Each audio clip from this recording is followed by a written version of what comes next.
Hello hello. तो कैसे हैं आप लोग? तो मैं आपका बायो रामलाल आ गया फर्स्ट क्लास में एटम चैप्टर के। अगर आपने केमिस्ट्री में एटॉमिक स्ट्रक्चर पढ़ा है, थॉली स्लिप ऑफ टंग हो गया। अगर आपने केमिस्ट्री में एटॉमिक स्ट्रक्चर पढ़ा है तो आपको ये चैप्टर बहुत ही आसान लगने वाला है। स्टार्ट करेंगे। जो भी क्वेश्चन सर ने हमको कराए हैं, जितनी फॉर्मूले की रिक्वायरमेंट होगी, थ्योरी की रिक्वायरमेंट होगी, मैं बता दूंगा। पहला सवाल है, जब अल्फा पार्टिकल जिसका मास m है वो मूव कर रहा है v वेलोसिटी से और बॉम्बर्ड कर रहा है हैवी न्यूक्लियस जिसका चार्ज है Ze, तो डिस्टेंस ऑफ क्लोजर अप्रोच क्या होगी? तो डिस्टेंस ऑफ क्लोजर अप्रोच जो होती है r0, ये होती है वो मिनिमम डिस्टेंस जहां पर जाके वेलोसिटी जीरो हो जाती है, और ये होती है r इज इक्वल टू क्या? किस किस नहीं, किस डिवाइडेड बाई 1/2 एम वी का स्क्वायर। किसका? जिसको फेंक रहे हैं उसका। तो ये इलेक्ट्रॉन है, ये एटॉमिक नंबर है, ये के है मेरा। अब यहां से ये डिस्टेंस ऑफ क्लोजेस्ट अप्रोच क्या इनवर्सली प्रोपोर्शनल है मास एम के? तो मैं कह सकता हूं ये वाला सही है। आगे चलेंगे।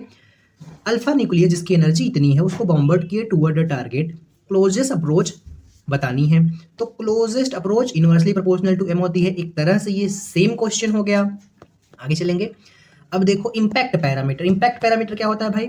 इम्पैक्ट पैरामीटर जो होता है वो डायरेक्टली प्रोपोर्शनल होता है कॉट थीटा बाई 2 के। ठीक है। क्वेश्चन में क्या पूछा कि ये जीरो कब होगा? तो जब कॉट 180 डिग्री होगा तो आ जाएगा कॉट 90। कॉट 90 की वैल्यू जीरो होती है, तब इम्पैक्ट पैरामीटर जीरो हो जाएगा। मतलब 180 वाला हमारा सही है। और अगर मैं बात करूं 0 डिग्री की, तो कॉट जीरो जो होता है वो इनफाइनाइट होता है, तो बी इनफाइनाइट होगा 0 डिग्री पर। अब ये थीटा क्या है? थीटा है स्कैटरिंग एंगल। अगर कोई पार्टिकल आके यहाँ पे लड़के ऐसे जाता है तो ये कितना स्कैटर हुआ अपने पास से, ये थीटा है। आगे चलेंगे। रूदरफोर्ड के एक्सपेरिमेंट में projectile of charge Z1 mass m1 approach target Z2 mass m2, तो distance of closest approach r naught है, तो एनर्जी किसके प्रोपोर्शनल होगी? तो r naught is equal to 2 times of किस डिवाइडेड बाई काइनेटिक एनर्जी था। हाँ, काइनेटिक एनर्जी था। ये इलेक्ट्रॉन किसका है? ये Z1 Z2 आप कह सकते हैं। तो क्या यहाँ से मैं कह दूं कि काइनेटिक एनर्जी डायरेक्टली प्रोपोर्शनल है Z1 और Z2 के, मतलब ये वाला आंसर। आगे चलेंगे अगले सवाल पर। अगला सवाल क्या है? क्या आपने केमिस्ट्री में ये याद किया है? हाँ, अगर आपने नहीं याद किया है तो यहाँ याद कर लीजिए। नीट में सवाल इस सिंपल से फॉर्मूले से आ जाता है और अभी रिसेंट में आया था। हाइड्रोजन एटम दिया है मुझे, उसका रेडियस आर नॉट दिया है। तो जो रेडियस होता है ना वो मेरा होता है 0.53 into n square by z, और इसका आंसर एमस्ट्रॉन्ग में आता है। ठीक है, ठीक है। और अगर मैं n की वैल्यू 1 रखूं, Z1 रखूं, तो ये हाइड्रोजन के लिए हो जाएगा। तो हाइड्रोजन के लिए रेडियस को हम बोल देते हैं A0, जो कि 0.53 एंगस्ट्रॉम के बराबर होता है। सिंपल। अब इसमें क्या बोला कि ये सेकंड ऑर्बिट की बात कर रहा है हाइड्रोजन के लिए, तो 0.53 को हम कर देंगे A0। सेकंड ऑर्बिट मतलब यहाँ पर 2 रख देंगे और Z1, तो ये हो जाएगा 4A0, मतलब ये वाला आंसर। आगे चलेंगे अगले सवाल पर। व्हेन हाइड्रोजन एटम एक्साइटेड, देखो फर्स्ट एक्साइटेड स्टेट का मतलब होता है दिल मांगे मोर। फर्स्ट लिखा है तो n इज इक्वल टू 2 होगा। ग्राउंड स्टेट में n इज इक्वल टू 1 होता है। When hydrogen atom in first excited state, its radius, इसका रेडियस कितना होगा? तो जब ये फर्स्ट एक्साइटेड स्टेट में होगा तो n की वैल्यू कितनी हो जाएगी? अब इसको बोर रेडियस बोलते हैं। किसको? ये A0 को। तो बोर रेडियस कितने टाइम्स हो जाएगी फर्स्ट एक्साइटेड स्टेट में? R is equal to A0 into n का स्क्वायर। हाइड्रोजन है तो नीचे 1 ही रहेगा। अब यहाँ पर 2 रखेंगे तो ये हो जाएगा 4 टाइम्स ऑफ A0, मतलब बोर रेडियस का 4 गुना, मतलब फर्स्ट वाला। आगे चलेंगे। What should be the angular momentum of electron in Bohr atom whose energy इतना? तो आपको एक चीज याद रखनी है। क्या याद रखनी है? अभी से इसको रट डालो, जो मैं चीज बोलता हूँ रट डालो। उस पर क्वेश्चन मत किया करो कि क्यों रटे, हम तो याद रख लेंगे, हम तो कंसेप्ट लगाएंगे। जितना बोलता हूँ उतना करो, हमेशा फायदे में रहोगे। हाँ, कहाँ थे हम? ये जो n इज इक्वल टू 1 होता है, इसके लिए जो एनर्जी होती है ना वो -13.6 होती है। n इज इक्वल टू 2 के लिए एनर्जी होती है वो मेरी 3.4 होती है माइनस में, और 3 के लिए एनर्जी 1 एक सेकेंड, 1.5 होती है और 4 के लिए एनर्जी मेरी 4 चौक 16, 0 पॉइंट पे आएगा, 0.84 होती है और 5 के लिए एनर्जी 0.54 होती है। अब आप बोलेंगे आया कहाँ से? ये आया यहाँ से कि एनर्जी होती है वो -13.6 divided by n square, z square भी रहता है। अगर ये हाइड्रोजन की बात होगी तो जेड स्क्वायर 1 हो जाएगा, एन स्क्वायर में हम 1 2 3 4 5 रखेंगे तो ये आएगा। लेकिन आपको 1 के लिए ये है, 2 के लिए ये है, 3 के लिए ये है, 4 के लिए ये है, 5 के लिए ये है, ये रट लेना है। ठीक है, रट लिए। अब बोल रहा है कि एटम की एनर्जी कितनी है? 0.544। मतलब किसकी बात हो रही है? इसकी बात हो रही है। इसका मतलब एन की वैल्यू कितनी है? 5। और इलेक्ट्रॉन उसी ऑर्बिट में घूमता है जिसका एंगुलर मोमेंटम बराबर होता है NH/2 के। n क्या है यहाँ पर? n 1 2 3 4 5 सिंपली होल नंबर में ही होना चाहिए, फ्रैक्शन में नहीं चलेगा n, ध्यान देना। तो n की वैल्यू ये देखो 5 आ गई यहाँ से, तो ये वाला आंसर मेरा हो जाएगा। बोर का ये पोस्टुलेट था। अब ग्राउंड स्टेट में हाइड्रोजन की जो एटम की एनर्जी इतना है, कितना एनर्जी इसको चाहिए to ionize hydrogen atom from its second excited state. अब इसका क्या मतलब है भाई? इसका मतलब ये है सिंपली कि इसको मैं कितनी एनर्जी दे दूं कि ये सेकंड एक्साइटेड स्टेट में से निकले। मतलब अब आयनाइजेशन एनर्जी क्या होती है? आयनाइजेशन एनर्जी क्या होती है? टोटल एनर्जी के मॉड को ही आयनाइजेशन एनर्जी कहते हैं। अब एक बात बताओ, मुझे सेकंड एक्साइटेड स्टेट बोला, दिल मांगे मोर, सेकंड बोला मतलब n = 3 हो गया। मुझे एनर्जी चाहिए तो इसी का तो मॉड है, तो ये हो जाएगा 13.6। हाइड्रोजन है तो जेड यहाँ पर 1 हो जाएगा, n 3 है तो 3 3 9, 9 से इसको डिवाइड करते हैं तो हमको पता है सिंपली कितना आता है 1.5, तो -1.5 आ जाएगा और इसका मॉड ले लेंगे तो +1.5 हो जाएगा। अब ये एनर्जी मेरी थर्ड एक्साइटेड स्टेट की आई। अब अगर मैं इतनी एनर्जी इसको दे दूंगा तो ये आयनाइज हो जाएगा। आयनाइजेशन एनर्जी क्या होती है? Amount of energy required to remove from electron isolated gaseous, क्या था? निगा। कौन पढ़ाया है भाई तुमको? निगा Amit sir. Isolated gaseous atom. अब तो कौन सा हो जाएगा? 1.5 थर्ड एक्साइटेड स्टेट से। तो हमारा आंसर यही आएगा। आगे चलेंगे अगले सवाल पर। हमको बताना है एंगुलर स्पीड इलेक्ट्रॉन की इन nth orbit of hydrogen atom के कैसे प्रोपोर्शनल है। तो वेलोसिटी क्या होती है भाई? 2.2 × 10⁶ क्या होती है? n/z, z/n होती है। तो क्या मैं यहाँ से कह सकता हूँ velocity inversely proportional to n है? हाँ, पहली बात। दूसरी बात, एक बात बताओ v क्या होती है? v होती है v = r⍵। हाँ ठीक है। तो मैं क्या v की जगह पर r⍵ लिख दूँ? तो कोई दिक्कत नहीं, लिख दो। ये लिख दिया। अब omega inversely proportional to 1/n, n है, h नहीं है, इंटू r। अब r जो है वो n के कैसे प्रोपोर्शनल होता है? n² था ना ऊपर वाले क्वेश्चन में यार, अभी तो किया था, ये देखो इसमें किया था ना, n², r n² के प्रोपोर्शनल है। तो मैं r की जगह पर सिंपली n² रख दूंगा, तो n² और n1 मल्टीप्लाई होगा तो ये n³ बन जाएगा। तो W इनवर्सली प्रोपोर्शनल होगा n³ के। आगे चलेंगे नेक्स्ट क्वेश्चन में हमारे। अगला क्वेश्चन क्या है भाई? अगला क्वेश्चन देखते हैं। Which in the following lies completely in ultraviolet. ऐसा एक क्वेश्चन नीट के केमिस्ट्री में भी आ चुका है। आपको एक बात याद रख लेनी है, क्या? n = 1 2 3 4 5। 1 2 1 वाले को लाइमन बोलते हैं, 2 वाले को बाल्मर। एल बिप्पी से मैंने याद किया है, कैसे? एल बिप्पी ऐसे मैंने याद किया। लाइमन, दूसरा बाल्मर होगा, ब्रैकेट नहीं होगा, तो ये बाल्मर होगा, ये पास्चन होगा और लास्ट वाला पफंड होगा और ये ब्रैकेट होगा। और ये किस रेंज में फॉल करते हैं? तो आपको एक वर्ड याद रखना है, क्या? UVIII। सेम क्वेश्चन केमिस्ट्री में आ चुका है भाई नीट में, तो फिजिक्स में तो आ ही सकता है। तो बोल रहा है लाइमन फॉल करता है अल्ट्रावायलेट में, बाल्मर कंप्लीटली विजिबल में फॉल करता है और ये तीनों इंफ्रारेड में फॉल करते हैं। अब मुझे बताना है कि कौन कंप्लीटली अल्ट्रावायलेट में फॉल करता है, तो लाइमन आ जाएगा। मतलब ये अगर पूछता कौन कंप्लीटली विजिबल में फॉल करता है तो बाल्मर आ जाता, ध्यान रखना। और ये दोनों पास्चन और ब्रैकेट दोनों मेरे किस में आ जाएंगे? इंफ्रारेड में। इस चीज़ को याद रखना भाई, बहुत काम आएगी। As n increases difference of energy between consecutive energy level। अब ये क्या है भाई बला? ये है कि E इज इक्वल टू 1 रखने पर 13.6 आता है और E2 रखने पर कितना आया था? -3.4 और E3 रखने पर कितना आएगा? -1.5। ये जो लिखा है ना कंजिकेटिव, इसका ये मतलब है कि क्या मतलब है इसका कि E2 माइनस E1 और E3 माइनस E2 के बीच क्या रिलेशन है। यहाँ से यहाँ जाने पर इंक्रीज होगा या डिक्रीज, तो देख लेते हैं। इसके बीच में जो गैप होगा वो लगभग 10 पॉइंट समथिंग के अराउंड का होगा और इसके बीच में जो गैप होगा ये देखो -3.4, माइनस माइनस प्लस हो जाएगा और 1.5 करेंगे तो ये लगभग मेरा कितना आ जाएगा? 15 दूना 30, 1.9 के अराउंड।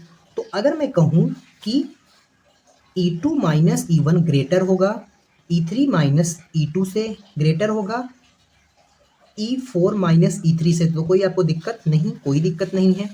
इस बात को भी याद रखना, सेम क्वेश्चन केमिस्ट्री में, सेम क्वेश्चन फिजिक्स में आ चुका है। अब क्या, एज एन इंक्रीजेस, जैसे जैसे एन इंक्रीज होगा कंजिकेटिव, ये कंजिकेटिव का ये मतलब है कंजिकेटिव एनर्जी डिक्रीज हो रही है, मतलब थर्ड वाला। अरे भाई दिखा दिया ना, इसका डिफरेंस 10 पॉइंट समथिंग आएगा, इसका डिफरेंस लगभग 2 के अराउंड आएगा, और क्या दिखाना है 1 के अराउंड, जो भी है बस कम हो रहा है, ये बड़ी बात है। Ratio of minimum to maximum wavelength of radiation emitted by transition electron from ground state to Bohr atom. अब ये वेवलेंथ क्या होती है? 1/λ is equal to R into 1n final का स्क्वायर माइनस n इनिशियल का स्क्वायर। अब इसका क्या मतलब है? इनिशियल मतलब जहां से इलेक्ट्रॉन निकला है, फाइनल मतलब जहां पर गिरेगा। अब एक बात और आपको याद रखनी है, E is equal to hc/λ, E is equal to hf होता है। तो एक बात बताओ, अगर आपको सेकंड फ्लोर से थर्ड फ्लोर पे आना हो, वेट, आपको अगर फर्स्ट फ्लोर से सेकंड फ्लोर पे जाना हो या सेकंड फ्लोर से फर्स्ट फ्लोर पर आना हो, आपके घर पर बिल्डिंग है गांव में कहाँ, मतलब जहाँ पे आप रहते हैं, तो सेकंड फ्लोर से फर्स्ट पे आने में कितनी एनर्जी लगेगी? मान लो कुछ भी लगेगी, जो भी लगेगी, मान लो E लगी, और मैं कह दूं कि लास्ट फ्लोर जो कि 50th फ्लोर है, वहां से ग्राउंड फ्लोर पे आने में कितनी एनर्जी लगेगी? ऑब्वियस सी बात है, जब आप लास्ट से आएंगे तो एनर्जी ज़्यादा लगेगी, पास से आएंगे तो एनर्जी कम लगेगी। तो यहाँ पर पास से आने का क्या मतलब है, आप समझ रहे हैं? पास से आने का मतलब है कि मैं 1 में आ रहा हूँ, कहाँ से? 2 से, मतलब सेकंड ऑर्बिट से फर्स्ट ऑर्बिट में आ रहा हूँ, ये मेरा पास से आने का मतलब हुआ। मतलब यहाँ पर एनर्जी मिनिमम लगेगी, और एनर्जी मिनिमम लगेगी तो मेरा जो डी ब्रॉगली वेवलेंथ है वो मेरा मैक्सिमम लगेगा। अब अगर मुझसे फ्रीक्वेंसी देके पूछ ले, तो अगर एनर्जी मिनिमम लगेगी तो फ्रीक्वेंसी भी मिनिमम ही लगेगी, क्योंकि एनर्जी डायरेक्टली प्रोपोर्शनल है फ्रीक्वेंसी के और इनवर्सली प्रोपोर्शनल है वेवलेंथ के। अब अगर मुझे मान लो कोई ऐसा फ्लोर है जिसका मुझे पता ही नहीं, मतलब एन इनिशियल इन्फिनिटी है, तो यहाँ पर इन्फिनिटी रख दूंगा, तो 1/∞ क्या हो जाएगा? 0 हो जाएगा। तो जब 1/∞ 0 हो जाएगा तब मुझे एनर्जी कितनी लगेगी? मैक्सिमम, और तब मेरा वेवलेंथ क्या होगा? वो मेरा मिनिमम होगा। मैं ये बताना चाह रहा हूँ कि अगर इन्फिनिटी से आएगा इलेक्ट्रॉन तो वेवलेंथ मिनिमम लगेगी। अब आपको कैसे याद रखना है इन्फिनिटी से आने पर मिनिमम लगेगी? एनर्जी के कंसेप्ट से और बिल्डिंग वाले कंसेप्ट से। कौन याद कराया था ऐसा? अमित महाजन सर। ठीक है, एनर्जी मिनिमम लगी या फ्रीक्वेंसी मैक्सिमम, दोनों बातें सेम है। अब हम इस क्वेश्चन को कर सकते हैं। हमको रेशियो बताना है मिनिमम टू मैक्सिमम वेवलेंथ का जब इलेक्ट्रॉन ग्राउंड स्टेट में आ रहा है, मतलब ग्राउंड मतलब एन फाइनल मेरा 1 है, और मुझे मिनिमम एनर्जी चाहिए। तो मिनिमम एनर्जी का मतलब है, अच्छा मिनिमम वेवलेंथ चाहिए, वेवलेंथ मिनिमम का मतलब एनर्जी मैक्सिमम, तो यहाँ पर एन इनिशियल इन्फिनिटी होगा। मैक्सिमम वेवलेंथ मतलब मिनिमम एनर्जी, तो यहाँ पर एन इनिशियल जस्ट इसके ऊपर वाला मतलब 2 होगा, क्योंकि सबसे कम एनर्जी तो सेकंड से फर्स्ट पे आने पे ही लगेगी। अब हम एक काम करेंगे, क्या मिनिमम वेवलेंथ निकाल लेंगे। कैसे? 1/λ min is equal to R into 1 divided by, finally हम 1 पे ही आ रहे हैं और इनिशियली हम इन्फिनिटी पर थे, तो ये मेरा 0 हो जाएगा क्योंकि मिनिमम वेवलेंथ चाहिए। अब ये हो जाएगा सिंपली R 1/λ मिनिमम, और यहाँ से लैम्बडा मिनिमम हो जाएगा क्या? 1/r, उल्टा कर दिया। अब मैक्सिमम वेवलेंथ निकाल लेते हैं। कैसे निकालेंगे भाई? 1/λ मैक्स होगा, वो होगा किसके बराबर?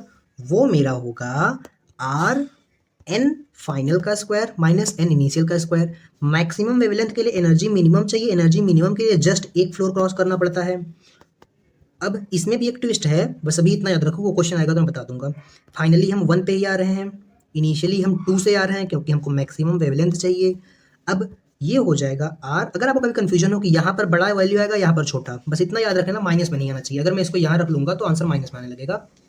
तो हाँ, तो यहाँ पर बस वैल्यू पुट कर दो 1/1 माइनस 1/4। तो जब इसको हम क्रॉस मल्टीप्लाई करके सॉल्व करेंगे तो 4 माइनस 1/4 हो जाएगा।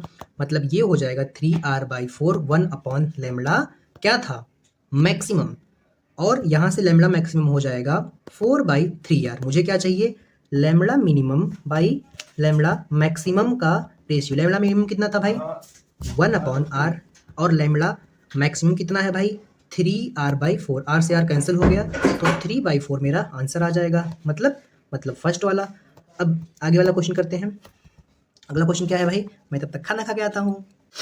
आगे भाई हम अपने इस क्वेश्चन में क्या दिया है? इस क्वेश्चन में बोर मॉडल ऑफ एटॉमिक है, मुझे रेशियो ऑफ टाइम पीरियड बताना है। तो हम तो ग्रेविटेशन से ही पढ़ते आ रहे हैं कि time period directly proportional to radius का क्यूब। यहाँ पर भी कुछ ऐसा ही होगा, बट यहाँ पर रेडियस नहीं होगा, यहाँ पर उसकी जगह पर n हो जाएगा, नंबर ऑफ ऑर्बिट। तो टाइम पीरियड का जो रेशियो है वो हो जाएगा T1/T2 इक्वल टू N1/N2 का होल क्यूब। N1 यहाँ पर 1 है, N2 मेरा 2 है, इसका क्यूब हो जाएगा 1/2, मतलब ये वाला आंसर। आगे चलेंगे अगले क्वेश्चन में। How many times does electron go round the first orbit in a second? इसका क्या मतलब कि बोर ऑर्बिट एक राउंड कितने सेकंड में कंप्लीट करेगा? 1 सेकंड में कर रहा है, इन अ सेकंड। तो एक कंप्लीट करने को ही तो मतलब फ्रीक्वेंसी नंबर ऑफ ऑसिलेशन होगा, तो फ्रीक्वेंसी को ही नंबर ऑफ ऑसिलेशन कहते हैं। फ्रीक्वेंसी क्या होती है? 1 टाइम पीरियड। अब ये मुझे बोल दिया कि टाइम पीरियड मेरा इतना है। अब टाइम पीरियड का फॉर्मूला हम पढ़ लेते हैं कि टाइम पीरियड जो होता है वो t इजिक्वल टू 1.5 इंटू 10⁻⁻16 होता है, इंटू n का क्यूब डिवाइडेड बाई z का स्क्वायर। आप इसको याद रखेंगे बस। अब यहाँ पर सारी वो चीज़ें हम पुट कर देंगे। ये कितना टाइम कौन सा ऑर्बिट की बात कर रहा है? First Bohr orbit. तो z की वैल्यू n की वैल्यू 1 हो जाएगी। किसकी बात कर रहा है? हाइड्रोजन की। फर्स्ट बोर ऑर्बिट, पहले बोर ऑर्बिट में n इजिक्वल टू 1 किसका होता है? हाइड्रोजन का।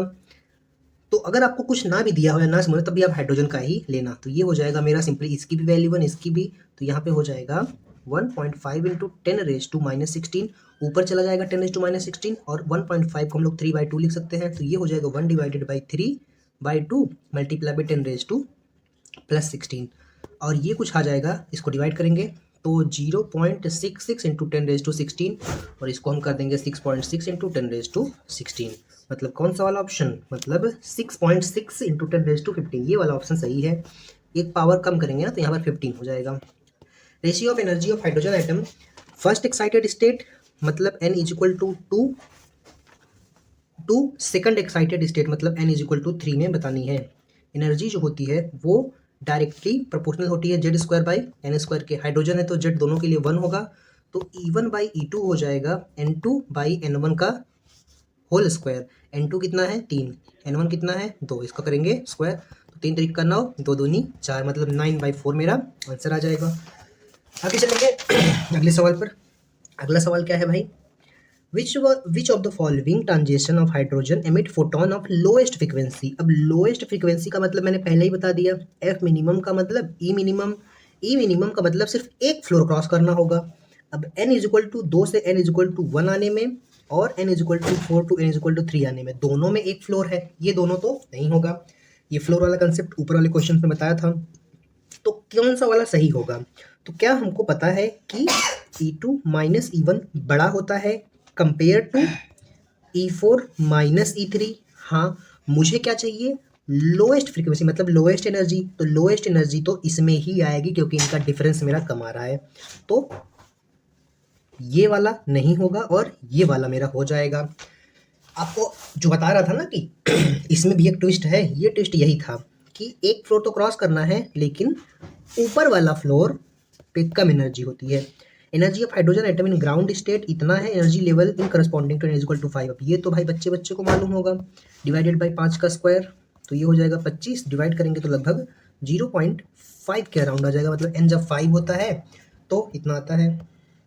अब if electron emit in hydrogen atom jump कर रहा है थर्ड से सेकंड ऑर्बिट में, तो वेवलेंथ कितनी होगी?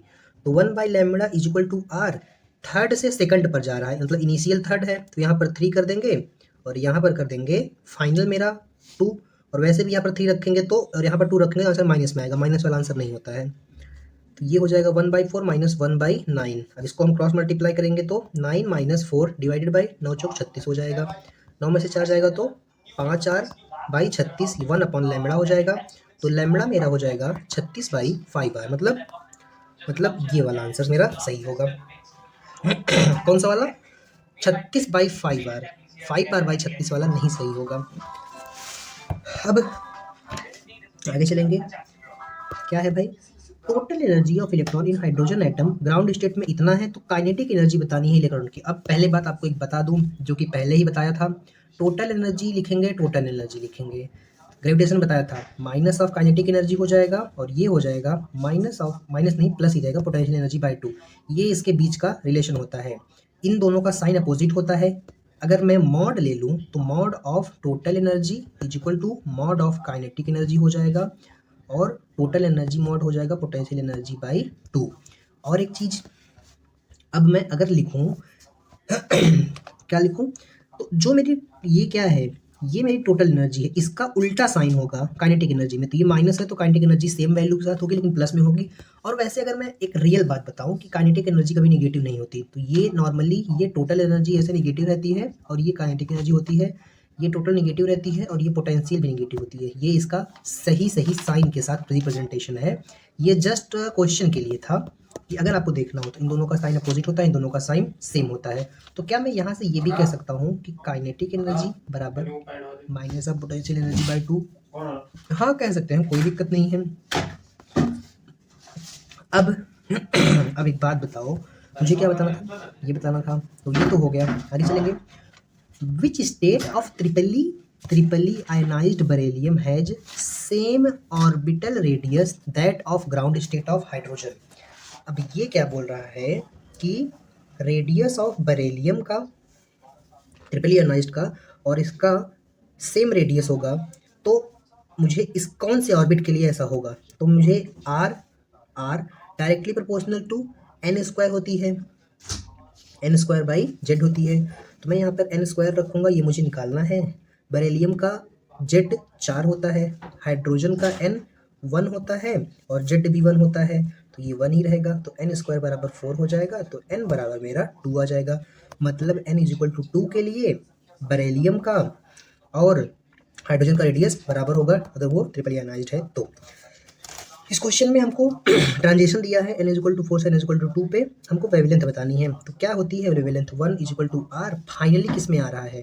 2 पे, तो ये 2 आ जाएगा। इनिशियली कहाँ पर है? यहाँ पर, तो ये 4 का स्क्वायर हो जाएगा। इसको जब सॉल्व करेंगे तो 1/4 1/16 हो जाएगा, और यहाँ से 16 माइनस 4 और 16 मल्टीप्लाई बाई 4 हो जाएगा। अब ये हो जाएगा 12/16 मल्टीप्लाई बाई 4, 4 एकम 4, 4 तिहाई 12। तो मैं लिख सकता हूँ 1/λ इज इक्वल टू 3r/16, और यहाँ से लैम्बडा हो जाएगा 16/3r, 16/3r, मतलब ये वाला answer. Compton effect Compton effect हम कहाँ पढ़ते हैं? ऐसे तो हम 12 नेचर के लास्ट में ही पढ़ते हैं। कॉम्पटन इफेक्ट जो होता है वो मेरा किसको सपोर्ट करता है? एक्स रे से कोई कनेक्शन नहीं है, फोटोन है वो मोमेंटम को सपोर्ट करता है। थ्योरेटिकल क्वेश्चन था। अब which one the following correct relation? De Broglie का रिलेशन कौन सा वाला करेक्ट है? कौन सा वाला बताएंगे आप? nth ऑर्बिट के लिए, तो nth ऑर्बिट में n वेवलेंथ बनाता है, तो n लैम्बडा हो जाएगा इज इक्वल टू 2πr। तो मेरा वेवलेंथ क्या हो जाएगा? 2πr/n, मतलब ये मेरी वेवलेंथ हो जाएगी। 2πr/n गलत, 2πr/nh गलत, ये मेरी सही हो जाएगी। मिलते हैं अगली क्लास में। सर ने एक ही क्लास में सारे क्वेश्चन कराए थे, मैंने 2 पार्ट में डिवाइड कर दिए 50-50 क्वेश्चंस, तो अगली क्लास में बाकी के क्वेश्चंस होंगे। तब तक के लिए ओके बाय। हेलो हेलो, तो कैसे हैं आप लोग? तो मैं आपका भाई यो रामलाल आ गया सेकंड क्लास में एटम के, जो कि इसकी लास्ट क्लास होने वाली है। अराउंड 20 क्वेश्चन का प्रैक्टिस करेंगे जो सर ने क्लास में करवाया था। स्टार्ट करेंगे अपने पहले सवाल से। क्या है भाई? इफ बोर एटॉमिक मॉडल को हम अज्यूम करें कि फोर्स इलेक्ट्रॉन प्रोटॉन के बीच जो लग रही है वो इनवर्सली प्रोपोर्शनल है आर के पावर के 4 के। मतलब ये एक हाइपोथेटिकल कंडीशन है। नॉर्मली फोर्स इनवर्सली प्रोपोर्शनल होती है आर स्क्वायर के, बट यहाँ पर बोल दिया कि आर के पावर 4 में है, तो एनर्जी कैसे प्रोपोर्शनल होगी एन की? तो जब ये केस था तो एनर्जी मेरी इनवर्सली प्रोपोर्शनल थी एन स्क्वायर के। सही है कि नहीं? -13.6 डिवाइडेड बाई एन स्क्वायर ही लिखते थे ना। हाँ, लेकिन जब फोर्स को ऐसे कंडीशन में कर दिया तो वो सही नहीं होगा। तो क्या करेंगे भाई?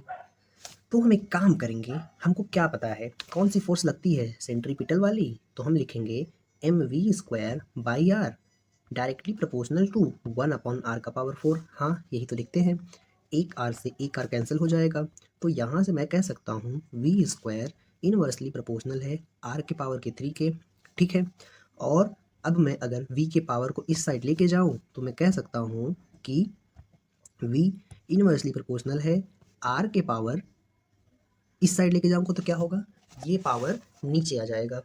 तो ये हो जाएगा मेरा सिंपली, अगर मान लो मैं एग्जैक्टली इसको इस साइड लाता हूँ तो क्या होगा, ऐसे समझिए आप कि मैं सीधा सीधा आर को इस साइड लेके जा रहा हूँ, वी को इस साइड लेके आ रहा हूँ।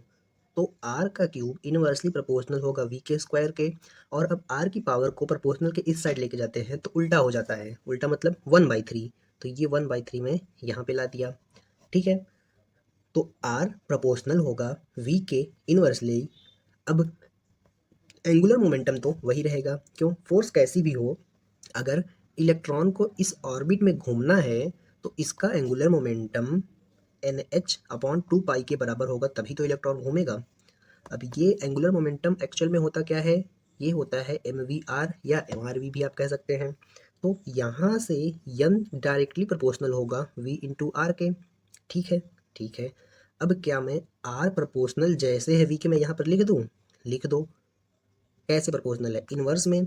तो v मल्टीप्लाई बाई 1/v 2/3 है। अब यहाँ पर v का पावर कुछ नहीं है तो क्या है, 1 है। और इस v को मैं ऊपर लेके जाऊँगा तो माइनस हो जाएगा, -2/3। तो इसमें से जब माइनस करेंगे तो क्रॉस मल्टीप्लाई करो, 3 - 2 डिवाइडेड बाई 3। तो v का पावर 1/3 मेरा किसके प्रोपोर्शनल आ गया, n के डायरेक्टली। अब अब मुझे एक बात बताओ, अगर मैं जैसे इस पावर को उस साइड लेके आया था तो उल्टा हो गया था 1/, में अब इस साइड लेके जाएंगे तो ये हो जाएगा n का cube directly proportional to v। Simple है। मुझे एक बात बताओ, जो एनर्जी वगैरह लिखते थे हम उसमें काइनेटिक एनर्जी का मॉड और टोटल एनर्जी का मॉड तो बराबर ही होता था। और काइनेटिक एनर्जी तो आप बचपन से सीखते आ रहे हैं, बचपन से नहीं मतलब स्टार्टिंग के 11 से, mv² होती है। अब यहाँ पर काइनेटिक एनर्जी इसके ऐसे प्रोपोर्शनल है, टोटल भी ऐसे ही होगी। तो मैं लिख सकता हूँ एनर्जी प्रोपोर्शनल टू v का स्क्वायर, और v किसके प्रोपोर्शनल है, n के पावर के 3 के। तो ये हो जाएगा n का पावर 6। मतलब हमारा कौन सा वाला आंसर सही हो जाएगा, ये वाला आंसर। आगे चलेंगे अगले सवाल में। अगला सवाल क्या है भाई? नंबर ऑफ हाइड्रोजन आइटम दिया है हमको ground state, from ground state to the principal quantum number 5 number of spectrum line. देखो, जब भी ग्राउंड स्टेट की बात आ जाए तो नंबर ऑफ स्पेक्ट्रम लाइन का फॉर्मूला होता है n इंटू n-1/2। जब ग्राउंड स्टेट हो तभी ऐसा होगा, इस बात का ध्यान रखना। नीट केमिस्ट्री में भी ऐसे सवाल आए हैं, फिजिक्स में तो आए ही होंगे। अब n की वैल्यू यहाँ पर कितनी है, 5 है। तो 5 - 1 डिवाइडेड बाई 2, तो ये कितना हो जाएगा, एक जाएगा तो 5 चौके 20/2, मतलब 2 में काटेंगे तो 10 आ जाएगा। आगे चलेंगे। Product of angular speed and tangential speed, angular speed मतलब w, टेंजेंशियल मतलब v, of electron in nth orbit of hydrogen atom कैसे प्रोपोर्शनल होगा? कैसे प्रोपोर्शनल होगा बताओ? अच्छा एक बात बताओ, ये इनवर्सली प्रोपोर्शनल है n क्यूब के, हम निकाल चुके हैं एक क्वेश्चन में। कौन से क्वेश्चन में? प्रीवियस लेक्चर के। और v जो होता है वो डायरेक्टली प्रोपोर्शनल होता है या इनवर्सली होता है? v = 2.2 into 10⁻⁶ into z divided by n होता है। हाँ, यही होता है। तो मैं कह सकता हूँ v जो है वो इनवर्सली प्रोपोर्शनल है n के। तो अगर मैं यहाँ पर v का मल्टीप्लाई करूँ तो यहाँ पर मुझे n का मल्टीप्लाई करना पड़ेगा, क्योंकि भाई v तो ऐसे ही प्रोपोर्शनल है। तो ये हो जाएगा n का पावर 4। तो 1 इनवर्सली प्रोपोर्शनल टू n का पावर 4 वाला आंसर मेरा सही हो जाएगा। अब जिसको यही नहीं याद है कि ये इसके ऐसे प्रोपोर्शनल है, वो प्रीवियस क्लास देख सकते हैं। अब एंगुलर मोमेंटम r कैसे डिपेंड करेगा? L is equal to m v r होता है। तो आप ये मार्क कर देंगे तो आप सबसे बड़े डैश हैं। क्यों ऐसा? क्योंकि क्योंकि L is equal to m v r direct नहीं होगा, इसलिए कि मुझे बताना है कैसे डिपेंड करता है। मास तो कांस्टेंट होगा, वेलोसिटी तो किसी ना किसी तरह से रेडियस पर डिपेंड कर रहा होगा। अब वेलोसिटी कैसे डिपेंड करेगा रेडियस पे, देख लेते हैं। v is equal to r omega होता है। हाँ, आर ओमेगा तो होता है। तो क्या मैं कह सकता हूँ कि मेरा, अरे नहीं, इसमें तो मेरा n के टर्म्स में आएगा ना, मुझे r के टर्म्स में चाहिए। तो क्या centripetal force mv² by are वो बराबर होती है कांस्टेंट के, मान लो नीचे r के स्क्वायर के। अरे भाई, फोर्स और कुछ नहीं है। अब इस r से इस r को कैंसिल करेंगे तो v² इनवर्सली प्रोपोर्शनल है r के। तो क्या मैं कह सकता हूँ v इनवर्सली प्रोपोर्शनल है रूट के अंदर r के? हाँ, तो मैं v की जगह पर इसको पुट कर दूंगा। पुट कर दो v की जगह पर इनवर्सली रूट r को, और ऊपर एक r ऑलरेडी है, तो इस रूट r से r को कैंसिल करेंगे तो ऊपर रूट r बचेगा। तो l मेरा डायरेक्टली प्रोपोर्शनल है रूट r के। ध्यान रखना ये बात, इनवर्सली नहीं, डायरेक्टली। अब और एक बात कि v मेरा इनवर्सली प्रोपोर्शनल है रूट r के, ये बात आप याद रख सकते हैं, क्योंकि बार बार ये चीज़ निकालने में टाइम वेस्ट नहीं होगा। अब जब इलेक्ट्रॉन ट्रांजिशन कर रहा है कहाँ से कहाँ तक, n इज इक्वल टू 4 से n इज इक्वल टू 2 तक, मतलब n फाइनल मेरा, ये n फाइनल है, ये n इनिशियल है। Then emitted line in spectrum will be, तो एमिटेड लाइन किस स्पेक्ट्रम में जाएगा? तो n फाइनली जब 2 पे आता है तो कौन सी सीरीज होती है? बाल्मर। और बाल्मर सीरीज के लिए, बाल्मर जैसे ये मेरा n इज इक्वल टू 1 है, ये n इज इक्वल टू 2 है, ये 1 है, ये n इज इक्वल टू 3 है, n इज इक्वल टू 4 है। तो अगर 3 का ट्रांजिशन फॉल होता है 2 पर, तो इसको हम बोलते हैं first line of Balmer series. और अगर 4 वाला इस पे फॉल होता है तो इसको हम बोलते हैं second line of Balmer series. अब यही तो हो रहा है, n इज इक्वल टू 4 वाला फॉल कर रहा है n इज इक्वल टू 2 पर, तो ये बाल्मर सीरीज पर होगा, मतलब पास्चन नहीं होगा, पास्चन नहीं होगा, लाइमन नहीं होगा। वैसे भी आपका एक ही ऑप्शन में आ जाता, बट ये सेकंड लाइन ही है, ये जानना जरूरी था। अब टोटल एनर्जी हाइड्रोजन एटम की nth ऑर्बिट में इतनी है, ठीक है। Then energy of orbit in singly ionized helium atom. अच्छा, एक बात बताओ, energy directly proportional to z² by n² होती है। अब ये हीलियम की बात किया, हीलियम के लिए z कितना होगा? 2 हो जाएगा, और नंबर ऑफ ऑर्बिट को हम n ही रहने देंगे, तो ये हो जाएगा 4/n²। ठीक है। अब मुझे क्या बोला कि इसका जो एनर्जी है पहले वाला, वो मेरा z² है। हाँ, तो क्या मैं एक काम करूं, इस पूरे एनर्जी को इसने क्या बोला? En बोला है। अब मुझे बताना है कि एनर्जी nth ऑर्बिट में हीलियम वाले के कितनी होगी। तो कितनी होगी बताओ? जब हाइड्रोजन था तो यहाँ पर 1 रहा होगा, और यहाँ पर भी 1 रहा होगा, लेकिन जब हीलियम का केस आ रहा है तो कौन से ऑर्बिट में बोला है? nth ऑर्बिट में। तो वही nth ऑर्बिट है जो पहले था, तो ये वाली वैल्यू तो सेम रही, बदली कौन सी वैल्यू? z वाली वैल्यू, ये 4 टाइम्स बढ़ गई। तो मैं डायरेक्ट कह सकता हूँ कि E directly proportional to z, और सेकंड केस में z की वैल्यू बढ़ रही है तो E की वैल्यू बढ़ेगी। कितने से बढ़ी है? 2 के स्क्वायर से, तो 4 टाइम्स बढ़ी है, तो ये डायरेक्टली 4 टाइम्स ऑफ En हो जाएगी। मतलब फर्स्ट वाला ये गलत होगा, क्योंकि E डायरेक्टली प्रोपोर्शनल है z के स्क्वायर के। नीचे वाला डिनोमिनेटर हाइड्रोजन के लिए और हीलियम के लिए दोनों के लिए सेम है, लेकिन z तो दोनों के लिए सेम नहीं होता। आगे चलेंगे। In which the following system radius of first orbit minimum orbit किसके केस में होगा? तो रेडियस कैसे प्रोपोर्शनल होता है? Directly proportional to n² by z होता है। अब ये डबली आयनाइज लिथियम है, ये सिंगली आयनाइज हीलियम है, मतलब सब में n की वैल्यू जो है वो 1 ही होगी। वैसे भी क्वेश्चन में दे दिया। तो जिसकी जेड सबसे ज़्यादा उसका रेडियस सबसे कम, मतलब जिसका एटॉमिक नंबर ज़्यादा होगा। तो लिथियम सबसे बड़ा है तो डबली आयनाइज लिथियम का रेडियस सबसे कम होगा। आगे चलेंगे। Electron hydrogen atom take place कर रहा है n ऑर्बिट से n1 तक, फिर n से n2 तक। मतलब मान लो ये कुछ n है, ये n1 है, ये n2 है, एक बार इसमें आ रहा है, एक बार इसमें आ रहा है। तो टाइम पीरियड ऑफ इलेक्ट्रॉन बताओ। इनिशियल स्टेज का 8 टाइम्स हो गया। टाइम पीरियड n के क्यूब के प्रोपोर्शनल होता है। क्वेश्चन में दिया है कि T1 बाई T2 का जो रेशियो है वो मेरा 1:8 है। अरे भाई इनिशियल स्टेज का 8 टाइम्स होने का तो क्या मतलब है, यही मतलब है ना। और 8 टाइम्स होगा कब, जब यहाँ पर मेरा रेशियो 1:3 का पावर क्यूब आएगा। मतलब मतलब ये कि सेकंड ऑर्बिट से ऐसा हो रहा होगा। n1 और n2 का जो रेशियो है, ये n1 टू n2 का रेशियो 1:2 रहा होगा, तभी ऐसा होगा। तो मैं final ratio of n1 to n2 कैसे लिखूंगा? अरे भाई ये 1:2 रहा होगा, तभी तो इसका पावर करने पे 8 टाइम्स हुआ होगा, मतलब 1:2 मेरा आंसर आ जाएगा। मतलब कौन सा वाला, ये। आगे चलेंगे अगले क्वेश्चन में। अगला क्वेश्चन क्या है भाई? Assuming Bohr model of lithium plus plus first excitation energy required. मतलब हमको इस क्वेश्चन में हमें बोल रहा है assume Bohr model of atom lithium का है, फर्स्ट एक्साइटेशन एनर्जी बतानी है ग्राउंड स्टेट से। मतलब ये ग्राउंड स्टेट मतलब n=1, फर्स्ट एक्साइटेशन मतलब n=2। अब मुझे इसकी एनर्जी बतानी है, तो इसके लिए क्या लिखते हैं, एनर्जी = 13.6 इंटू जेड का square 1 divided by n final minus n initial.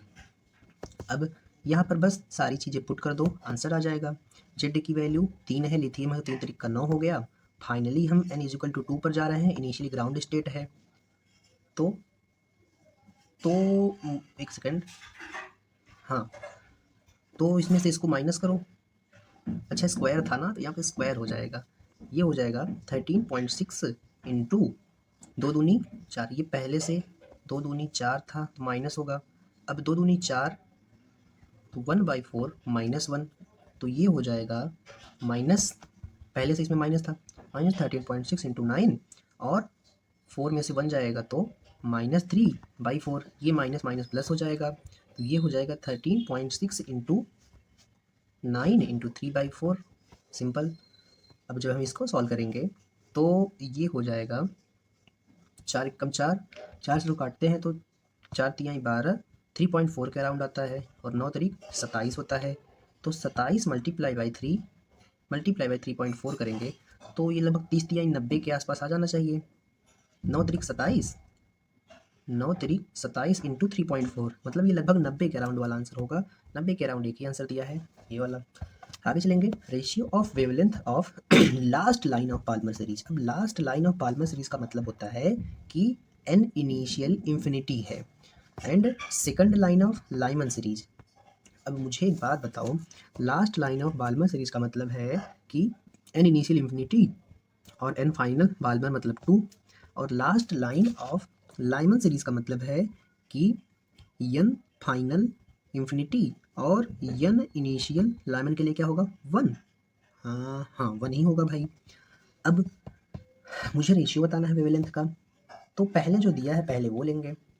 तो बाल्मर के लिए 1/बाल्मर = r इंटू, फाइनली ये 2 पे आ रहा है तो 2 का स्क्वायर कर देंगे, यहाँ पर इंफिनिटी है तो 0 हो जाएगा। अरे भाई 1/इंफिनिटी है ना, तो 1 डिवाइडेड बाई 0 हो जाएगा। 1/इंफिनिटी होगा, किसी इंफिनिटी से डिवाइड करोगे एक को तो 0 ही आएगा। अब ये हो जाएगा मेरा r/4, 1 डिवाइडेड बाई बाल्मर, तो यहाँ से बाल्मर क्या हो जाएगा 4/r। और लाइमन के लिए यही सेम चीज़ करेंगे, तो लाइमन के लिए 2 नहीं 1 होगा तो 1/r हो जाएगा। ठीक है भाई, ठीक है। अब रेशियो निकाल लो, डिवाइड कर दो लाइमन वाले को इससे, तो 1/r होगा और ये मल्टीप्लाई में आ जाएगा, तो r से r कैंसिल हो जाएगा। कहाँ गया भाई r? अरे r से r कैंसिल, तो 4 बचा, तो रेशियो हमारा 4 आ गया। आगे चलेंगे। रेडबर्ग की वैल्यू दी है तो मुझे वेव नंबर बताना है। वेव नंबर क्या होता है, वो जो वेवलेंथ निकालते हैं ना, वेवलेंथ निकालते हैं ना, तो 1 वेवलेंथ को ही वेव नंबर बोलते हैं। अब last line of Balmer series, Balmer series की लास्ट लाइन मतलब एन फाइनल मेरा इन्फिनिटी और एन इनिशियल मेरा 2। क्या मैं कहूँ कि 1/λ is equal to wave number is equal to R bracket के अंदर 1/n final. Oh my God, ये मैंने उल्टा लिख दिया यार, एन इनिशियल इन्फिनिटी होगा, एन फाइनल 2 होगा। तो एन फाइनल कितना है 2, तो 2 का स्क्वायर हो जाएगा माइनस 1/इन्फिनिटी हो जाएगा 1/इन्फिनिटी का स्क्वायर तो वो 0 हो जाएगा। ये क्या बचेगा आर डिवाइडेड बाई 2 दूनी 4। आर की वैल्यू कितनी है 10⁻⁷ और ये इसकी वैल्यू 4 है। जब इसको 4 से डिवाइड करेंगे तो एक को हम 4 से डिवाइड कर रहे हैं तो ये हो जाएगा 0.25 इंटू 10⁻⁷, मतलब ये वाला answer. Energy of hydrogen atom in ground state में इतनी है, तो energy of helium plus ion first excited state में कितनी होगी। फर्स्ट एक्साइटेड स्टेट मतलब n इज इक्वल टू 2, हीलियम है तो z इज इक्वल टू 2। हाँ, तो -13.6 into z square divided by n square, इसकी भी वैल्यू 2 है, इसकी भी वैल्यू 2 है, दोनों कैंसिल हो जाएंगे, -13.6 ही आंसर होगा। आगे चलेंगे अगले सवाल में। अगला क्वेश्चन क्या है भाई, अगला क्वेश्चन है मेरा ratio of longest wavelength corresponding to Lyman Balmer series in hydrogen spectrum. अब लाइमन के लिए मुझे लॉन्गेस्ट वेवलेंथ चाहिए, मतलब लैम्बडा मैक्सिमम। लैम्बडा मैक्सिमम मतलब एनर्जी मिनिमम, इस चीज़ का लॉजिक तो आपको लास्ट क्लास में बताया ही था। अब एनर्जी मिनिमम कब होगा, जब वो जस्ट सेकंड फ्लोर से आएगा, मतलब ये एन फाइनल मेरा लाइमन बता दिया तो 1 हो गया, और बाल्मर के लिए एन फाइनल मेरा 2 हो गया। अब मुझे चाहिए लॉन्गेस्ट वेवलेंथ मतलब मिनिमम एनर्जी, तो ये कहाँ से आएगा, ये इसके जस्ट ऊपर से आएगा, और बाल्मर वाला ये इसके जस्ट ऊपर से आएगा, ठीक है, इन हाइड्रोजन स्पेक्ट्रम। तो मुझे एक बात बताओ, मैं इसके लिए क्या लिखूँ, 1 divided by wavelength of L is equal to r into 1 divided by n final कितना है, पहले तो फाइनल लिखते हैं 1 का स्क्वायर माइनस फिर इनिशियल लिखते हैं 2 है तो 2 का स्क्वायर, डायरेक्ट भी हम कर सकते थे, r इंटू 1/1 माइनस 1/4, ये हो जाएगा, सॉल्व करेंगे तो 3/4 इंटू आर 1/l। तो यहाँ से वेवलेंथ जो है लाइमन की मैक्सिमम वो हो जाएगी 4/3r, ये इक्वेशन 1 मान लो। बाल्मर के लिए सेम यही चीज़ करेंगे रिपीट, लैम्बडा ऑफ बाल्मर हो जाएगा r into 1 divided by, finally 2 दूनी 4, 2 पे आ रहा है, इनिशियली 3 पर था, तो बस इसको माइनस कर दो, 9 में से 4 जाएगा तो 5 बचेगा, और 9 चौके 36 होता है। ये किसकी वैल्यू है 1/λ बी की, तो अगर मैं सिर्फ लैम्बडा बी की रखूँगा तो उसको पलट दूंगा और ये हो जाएगी 36/5r। ठीक है, ठीक है। अब रेशियो निकालना है, कुछ बताया नहीं है किसके रिस्पेक्टिवली, तो हम जो पहले दिया है उसको लिखेंगे, तो lambda L by lambda r, lambda L कितना है 4/3r मल्टीप्लाई बाई 36/5r, तो 5r/36 हो जाएगा, r से r कैंसिल होगा, 4 एकम 4, 4 9 36 हो जाएगा, तो 5/27 हो जाएगा, 9 3 27 ना, तो 5/27 एक में ही है। आगे चलेंगे, थर्ड ऑर्बिट को कंसीडर करना है हीलियम का, नॉन रियलिस्टिक अप्रोच के थ्रू स्पीड ऑफ इलेक्ट्रॉन मुझे दी है, मुझे क्या बताना है स्पीड ऑफ इलेक्ट्रॉन। अरे भाई ये सब कांस्टेंट वांस्टेंट का काम ही नहीं, हमने पहले से ही याद कर रखा है कि 2 into 10⁻⁶ into z by n. अब ये हीलियम की बात कर रहा है तो जेड की वैल्यू कितनी हो जाएगी हीलियम के लिए 2 हो जाएगी, एन की वैल्यू कौन से ऑर्बिट में थर्ड ऑर्बिट, तो सिंपली 3 लिखेंगे। अब यहाँ पर दिल मांगे मोर क्यों नहीं लिखा, क्योंकि एक्साइटेड स्टेट नहीं बोला, डायरेक्ट थर्ड ऑर्बिट बोल दिया। तो ये लगभग मेरा कितना हो जाएगा, 2 से मल्टीप्लाई करो, 2 दूनी 4, 2 दूनी 4 डिवाइडेड बाई 3, तो 3 एकम 3, 1 पॉइंट समथिंग इंटू 10⁻⁶, मतलब ये वाला आंसर हो जाएगा। आगे चलेंगे, electron in hydrogen atom jump from third to second orbit, it emit photon lambda, ठीक है, when it jump from fourth orbit to third orbit corresponding wavelength कितनी होगी। जब ये थर्ड से सेकंड पर जा रहा है, मतलब फाइनली सेकंड पर है, तो यहाँ पर हम 2 दूनी 4 रखेंगे, कहाँ से आ रहा है थर्ड से, 3 तरीका 9, तो ये मेरा हो जाएगा r 9 माइनस 4 5r/36, ये किसकी वैल्यू है 1/λ की, तो लैम्बडा की वैल्यू हो जाएगी 36/5r, इक्वेशन 1 मान लो। तो जब फोर्थ से थर्ड पर आ रहा है तो कुछ दूसरा लैम्बडा मिल रहा होगा, मैं उसको 1/λ' बोल देता हूँ इंटू r, और फोर्थ से थर्ड मतलब फाइनली थर्ड है, तो 3 तरीका 9, 4 चौक 16, ये हो जाएगा, 16 में से 9 जाएगा तो कितना बचता है भाई 7 divided by 16 multiply by 9, 1/λ dash की वैल्यू। तो लैम्बडा डैश की वैल्यू कितनी हो जाएगी? 16 multiply by 9 divided by 7r। ये इक्वेशन नंबर 2 हो गई। अब मैं एक काम करूँ इक्वेशन नंबर 2 को डिवाइड कर दूंगा इक्वेशन नंबर 1 से। मतलब 16 multiply by 9 divided by 7r multiply by 5r by 36। अब इसको काटो, 4 चौक 16, 4 9 36, 4 पचे 20, आर से आर कैंसिल, 9 सते 63। ऐसा तो कोई आंसर ही नहीं है, तो इसको और काटना पड़ेगा। लैम्बडा को इस साइड लेके आएंगे जब डिवाइड करेंगे, तो इस लैम्बडा को इस साइड लेके आएंगे। कैसे काटें? अभी भी तो कटेगा भाई ये। देखो 4 चौक 16, 4 9 36, 3 त्रिक 9। अरे ये सीधा 9 से 9 कट रहा है भाई, 9 से 9 कट रहा है। तो क्या बचेगा? 5 लैम्बडा बाई 7। तो 5 बाई 7 भी तो नहीं है। अबे ढक्कन इंसान, 9 से 9 को काटे तो 4 तो बचा है ना, 4 पचे 20, 20/7 लैम्बडा। ये मेरा आंसर होगा, मतलब ये वाला। आगे चलेंगे। Which in the following value of radius possible of radius stable orbit of hydrogen atom. तो पहले ही आपको बताया है कि nth वेव में n डी ब्रॉगली वेवलेंथ बनती है, ये रिलेशन 2πr। तो यहाँ से n की जो वैल्यू है वो क्या आ जाएगी? n lambda is equal to 2πr होता है। मुझे क्या चाहिए? पॉसिबल वैल्यू ऑफ रेडियस चाहिए, तो मुझे r चाहिए। तो मैं क्या करूँगा? Radius of stable orbit of hydrogen atom है, तो कुछ नहीं बताया है। जब कुछ ना बताए तो n को क्या लेते हैं? 1 लेते हैं। तो n की ही वैल्यू बतानी है ना, n की नहीं यार, रेडियस बताना है। तो यहाँ से रेडियस हो जाएगा n लैम्बडा, इसको इस साइड लेके आओ, डिवाइडेड बाई 2π। तो r is equal to n lambda by 2π। तो n लैम्बडा बाई 2π, तो 2π वाला आंसर होगा, 2π वाला आंसर होगा। अब n की वैल्यू यहाँ पर इसने 1 पुट कर दी है, बस। आगे चलो। अब यहाँ पर थोड़ी सी एडिटिंग है। यहाँ पे हमको ये वर्ड एडिट करना था, कंजिकेटिव। Energy of 3 कंजिकेटिव energy level L2 L3 L2 L3 L1 of hydrogen atom का इतना है।